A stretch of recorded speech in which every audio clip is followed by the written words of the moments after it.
Grobiņas centrā iepratim Pilsdrupām lielajā ielā 54 atrodas vēsturiska ēka, kura tautā savulaik dēvēta par Berčīnamu jeb Jauno pili.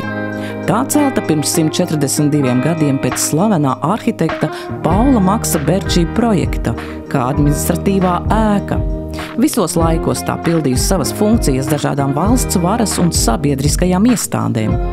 Pēdējo 2 gadu laikā Dienvidkurzemes novada pašvaldībai piederošais nams piedzīvoja savu atzimšanu, kļūstot par mūsdienīgu, laikmetam atbilstošu Dienvidkurzemes novada pašvaldības administratīvo ēku. Kā jau dzīvē notiek, kad jaunais ir viss labi aizmirst vecais. Un toreiz to sauc par Grobiņas apriņas, tagad tas ir Dienvidkurzemes novads. Un tas ir tīri vēsturiski, jo šeit ir ceļu krustcelis un visērtākā vieta, kur no 5 pusēm sabraukt. Kā atzīst darbinieki, tad šeit valdot ļoti laba aura, jo daudziem vēl joprojām atmiņās bērnības, skolas un jaunības laiks, kad lielajā ielā 54 atradies Liepājas rajona pionieru nams, vēlāk skolēnu interešu un izglītības centrs. Ar šo namu man saistās īpašas atmiņas, jo savā laikā vidusskolā šeit bija skolēnu interešu centrs. Ne piebūvē, bet tajā vēsturiskajā ēkā. Un es tur aizstāvēju zinātnisko darbu ar nosaukumu Stereotipi. Mana darba vadītāja bija Lāsma Petermana, bijusi Nīcas vidusskolas direktore, un veiksmīgi iegūt tur 1. vietu tajā konkursā. Tā kā, principā ēka man saistās ar labām atmiņām, un tagad tikai jāturpina darboties un jāiedzīvina arī tādā pašvaldības mērogā un jau novada mērogā. Es tā kā maza meitenīte esmu nākusi uz pulciņiem. Viens no tiem pulciņiem bija jauno dāmu klubiņš. Tad vēlāk mana mamma ir keramiķe, un viņa šeit vadīja keramikas pulciņu. Un tad pēc kaut kāda laika es to keramikas pulciņu pārņēmu, tad jau es biju pieaudzis cilvēks jau. Un tad es šeit diezgan ilgu laiku keramikas pulciņu vadīju. Man ļoti, ļoti patika. Un tad, protams, man šajā skaistajā ēkā, šajā skaistajā zālē bija arī kāzas. Tā kā man šī ēka ir, man liekas, ka es esmu ar šo ēku šeit Grobiņā dzīvojusi, un man tagad šķiet, ka šis ir tik viens skaists projekts, un ka tas ir labākais, ko vispār varēja izdarīt. Šo ēku atkal atgriezt tādā ļoti skaistā, estētiskā veidolā. Vērienīgie būvdarbi vēsturiskajā Berčī namā aizsākās 2022. gadā, un tie ilga turpat 2 gadus. Kā atzina būvnieki, tad objekts izrādījies daudz sarežģītāks nekā sākotnēji plānots. Tie bija pamati tādi, kādi viņi kādreiz arī bija. Akmeņi ar smilti, kuras nācās arī atrakt lielu daļu, nostiprināt, veikt hidroizolāciju, un tad mēs turpinājām augt uz augšu. Ļoti daudz laika mums paņēma šī vēsturiskā ēka, sevišķi fasāde, kad bija pilnīgā restaurācija, var teikt. Mēs atsedzam pilnīgi līdz visam, līdz ķieģelim, nokalam visu, kas bija kādreiz uzklāts. 10 reižu viņa bija rekonstruēta, renovēta, aizmūrēts. Tas viss tika nokalts un viss pilnīgi tika izveidots ar kvalitatīviem materiāliem, ar konsultācijām no ražotājiem. Ja runājam par veco korpusu, tad arī šie kabineti, telpas tika pārbūvētas?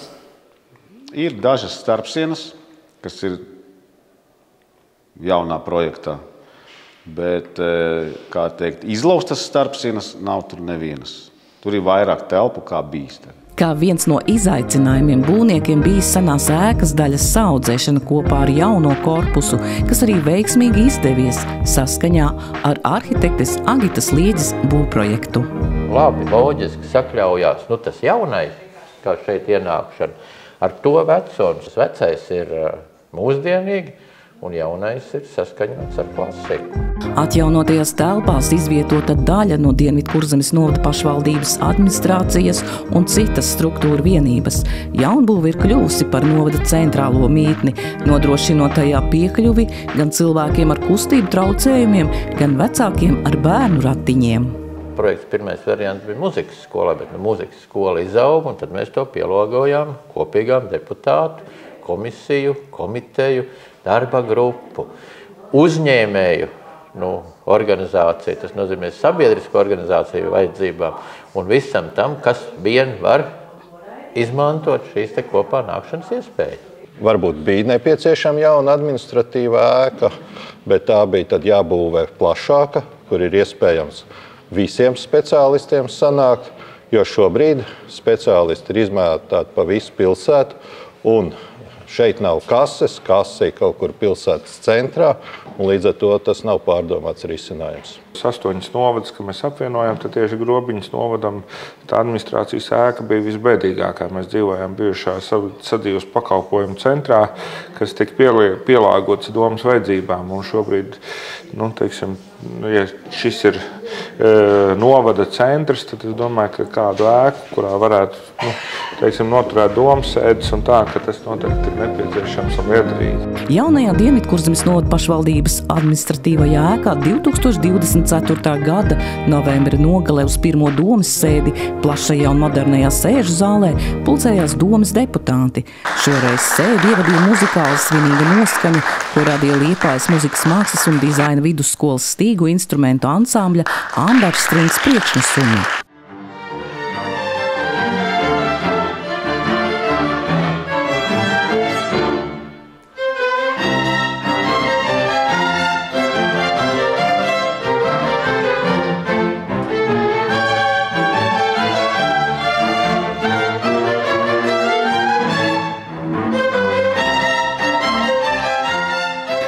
Gada vasarā, pateicoties arī Dienvidkurzemes novada pašvaldības atbalstam, ansamblis Ambers Strings piedalījās pasaules izpildītāju mākslas čempionātā Amerikā, iegūstot zelta medaļas.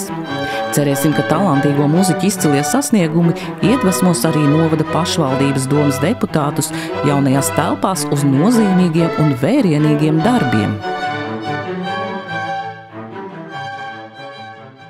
Ja līdz šim deputāti devās izbraukuma domas sēdēs aptverot visa plašā novada pagastus un pilsētas, tad tagad vairs nebūs jātērē laiks un līdzekļi, kā arī jādomā par kvalitatīvu tehnisko nodrošinājumu. Mēs braucām, bija šīs izbraukuma sēdes, kad mēs braucām varbūt tās tuvāk cilvēkiem un tuvāk uzreiz varēja arī risināt konkrēts jautājums ar iedzīvotājiem, bet tas aprīkojums, kāds ir šeit, mums nav jādomā, vai internets būs vai nebūs, tas visu laiku ir šeit uz vietas, ekrāns, moderns, jaudīgs, mēs visi redzam, ērta sadarbības partneru redzēšana, un atkal jāsaka tā, speciālisti ir šeit uz vietas, un tā kā tas ir milzīgs iegūms tam, lai mēs varētu ražīgi darboties. Beidzot ir tāds telpas, kurās mēs varam rīkot apspriedzi, seminārus, izglītojuši visādus pasākumus, un zāle gandrīz noslūkota visu laiku, notiek dažādas apspriedzes. Manā pārziņā ir pārvalžu vadītāji, un arī mēs šeit tiekamies, un beidzot varam apsēdēt pie viena apaļa galda un viens otru pat sadzirdēt, jo akustika ir ļoti laba. Īsi pirms Ziemassvētkiem jaunās Dienvidkurzemes novada pašvaldības administratīvās ēkas pirmajā stāvā tika atklāta Grobiņas pasta nodaļa. Līdz ar to iedzīvotājiem vienkopus būs pieejami gan valsts un pašvaldības vienotā klientu apkalpošanas centra, gan Latvijas pasta pakalpojumi. Paldies par šīm telpām. Šis ir šobrīd faktiski tāds otrais projekts Latvijā, kur mums ir kopā ar pašvaldību vienās telpās mūsu pasta nodaļa. Pirmais mums bija Brocēnos, arī Kurzemē.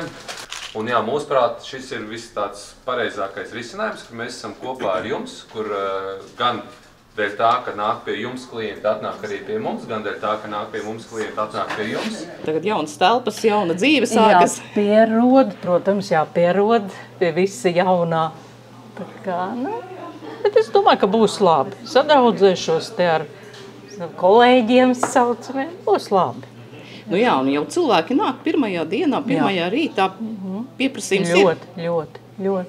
Bet es domāju, tas tik sirsnīgi un loģiski, kad iedzīvotājs ienākot vienā vietā, kā ir klienta apkalpošanas centrs, var izmantot visas iespējas un cik vien var vairāk iespējas, lai nebūtu kaut kur pa pasauli apkārt jābizinē. Mēs jau priekš tam arī esam, lai iedzīvotājiem kalpo. Es ceru, ka šo piemēru redz daudzas citas pašvaldības, un tādu vai savādāku risinājumu mēs ļoti labprāt realizētu vēl vairākās 10 pasta nodaļās Latvijas teritorijā. Ir aizritējuši pirmie mēneši, kopš durvis vērusi Dienvidkurzemes novada pašvaldības jaunā administratīvā ēka, kura pamazām kļūst aizvien apdzīvotāka un aizvien atvērtāka sabiedrībai.